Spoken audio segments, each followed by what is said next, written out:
Malappuram മുന്നിയൂരിൽ amoebic മസ്തിഷ്ക ജ്വരം ബാധിച്ച് 5 വയസ്സുകാരി മരിച്ചതിന്റെ നടുക്കത്തിലാണ് നാട്ടുകാരും ബന്ധുക്കളും. മൃതദേഹം ഇന്ന് രാവിലെ കളിയാട്ടുമുക്ക് മസ്ജിദിൽ ഖബറടക്കി. പ്രദേശത്ത് ജാഗ്രത തുടരുമെന്ന് ആരോഗ്യ വകുപ്പ് വ്യക്തമാക്കി.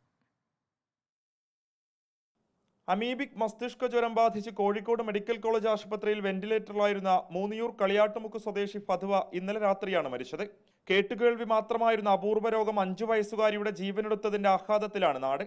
മൃതദേഹം ഇന്നു രാവിലെ കളിയാട്ടുമുക്ക് ജുമാ മസ്ജിദിൽ ഖബറടക്കി.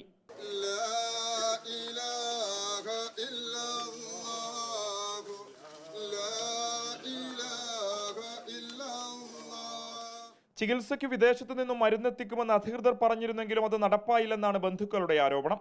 എന്നാൽ അമീബിക് മസ്തിഷ്ക ജ്വരത്തിന് പൂർണ്ണതോതിൽ ഫലപ്രദമായ മരുന്നില്ലെന്ന വിശദീകരണമാണ് കോഴിക്കോട് മെഡിക്കൽ കോളേജ് അധികൃതർ നൽകുന്നത്. പ്രോട്ടോകോൾ പ്രകാരമുള്ള മരുന്നും ചികിത്സയുമാണ് ഫത്വയ്ക്ക് നൽകിയത്. ഫലപ്രദമാകുമെന്ന് ഉറപ്പില്ലെങ്കിലും ജർമ്മനിയിൽ നിന്നും മരുന്നെത്തിക്കാനുള്ള നടപടികൾ നടന്നുവരികയായിരുന്നുവെന്നും മെഡിക്കൽ കോളേജ് അധികൃതർ വ്യക്തമാക്കി. അതേസമയം മൂന്നിയൂർ പ്രദേശത്ത് പുഴയിലിറങ്ങുന്നതുൾപ്പെടെയുള്ള നിയന്ത്രണങ്ങൾ തുടരാനാണ് അധികൃതരുടെ തീരുമാനം.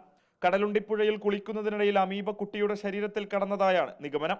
നിരീക്ഷണത്തിലുണ്ടായിരുന്ന മറ്റു 4 കുട്ടികൾ സ്രവ പരിശോധനാ ഫലം നെഗറ്റീവായതിനെ തുടർന്ന് കഴിഞ്ഞ ദിവസം ആശുപത്രി വിട്ടു.